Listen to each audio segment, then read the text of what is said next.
पति का बंटवारा। ये कहानी रोहित की है, जिसकी दो पत्नियां होती हैं, गरिमा और रिया। दोनों की आपस में बिल्कुल नहीं बनती। अरे बहू कहाँ चली गई? घर में दो बहुओं के होते हुए भी मुझे खुद काम करना पड़ रहा है। हे भगवान, मेरे बेटे के रंगीन मिजाज ने तो मुझे ले डूबा।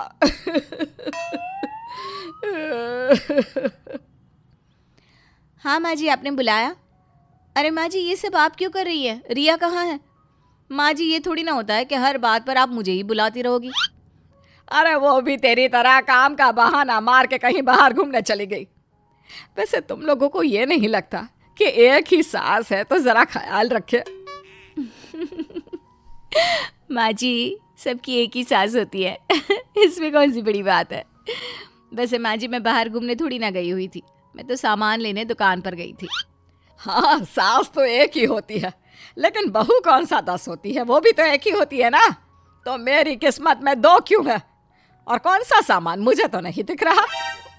माँ जी, आप भी ना सुबह सुबह ये कौन सी बात लेकर बैठ गई? छोड़िए ना ये सब।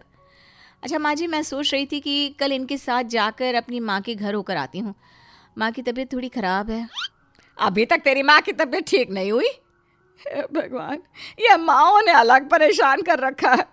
अरे ऐसे घर में बेटी ब्याहने की क्या जरूरत थी जब पता था कि पहले से शादीशुदा है। क्या है माँ जी, राइट टू चॉइस नाम की भी कोई चीज़ होती है। और हाँ माँ जी, वो मेरी माँ की तबीयत थोड़ी ठीक हो गई थी, लेकिन आजकल फिर से बिगड़ गई है।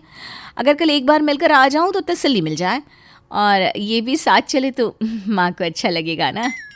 अरे तुझे जो करना है वो कर, उसे जहाँ ले जाना है ले जा, बस मेरे लिए 1 कप चाय बना दे। अभी से पता चलेगा कि तू उसे सारा दिन के लिए ले जा रही है तो वो अलग नाटक काटेगी। अरे काटे ना माँ जी, मैं नहीं जानती कुछ। बाकी ठीक है, चाय अभी बना कर लाती हूँ। शाम को पति काम से लौटता है। हे भगवान, आज किस नाटक के लिए तैयार रहना है बता दो। वैसे 2 शादी करके मैंने बड़ी गलती कर ली है। अरे आप आ गए। कैसा रहा आज आपका ऑफिस का दिन? बहुत अच्छा, तुम सुनाओ। वैसे शांति बड़ी है आज, लगता है ऊपर वाले ने सुन ली। अच्छा आप ऐसा कीजिए, हाथ मुंह धो लीजिए, मैं आपके लिए खाना लगाती हूँ।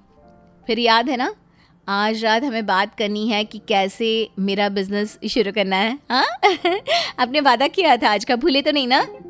अरे अरे नहीं नहीं, बिल्कुल नहीं, ये भी कोई भूलने की बात है। अरे मेरी रानी हो तुम तो। पति खाना खाकर सोने ही जा रहा था, इतने में रिया आ जाती है। अरे तुम वहाँ कहाँ जा रहे हो सोने के लिए? तुमको आज मेरे कमरे में सोना है, चलो चुपचाप।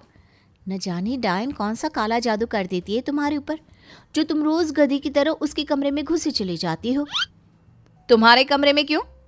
वैसे भी ना आज रात कुछ खास डिस्कशन है, ना हो तो तुम भी अपना बिस्तर यहीं लगा ले। क्यों जी? कल आपने ही मुझे बोला था ना कि आज मेरे कमरे में इनको आराम करने दो, कल तुम्हारे कमरे में कर लेंगे, याद है ना? इसीलिए रिया पति को अपने कमरे में ले जाती है, जिसे देखकर गरिमा को गुस्सा आता है। आज तुझे जितना चिढ़ाना है चिढ़ा ले, कल देखना, कल का पूरा दिन मेरा पति मेरे साथ ही रहेगा। तुझको तो उनकी शक्ल तक देखने का मौका नहीं दूंगी। अगले दिन पति और गरिमा मायके जाने ही वाले होते हैं कि रिया का तमाशा शुरू हो जाता है।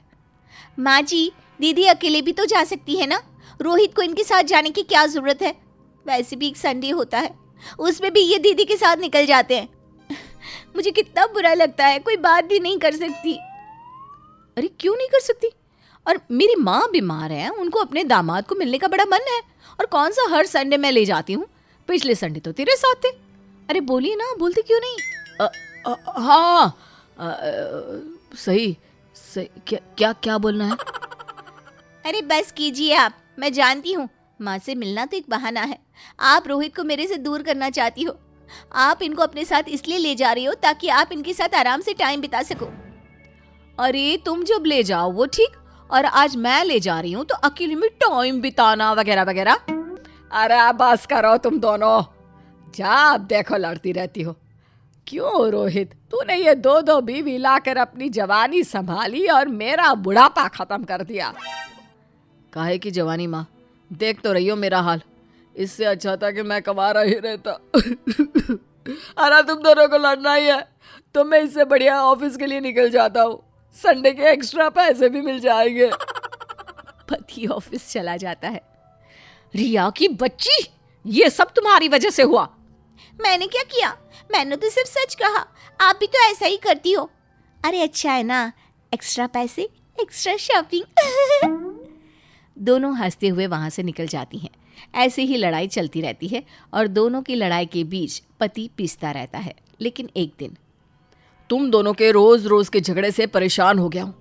कभी कभी तो लगता है मैं ऑफिस से घर ही क्यों आता हूँ, ये झगड़े देखने के लिए।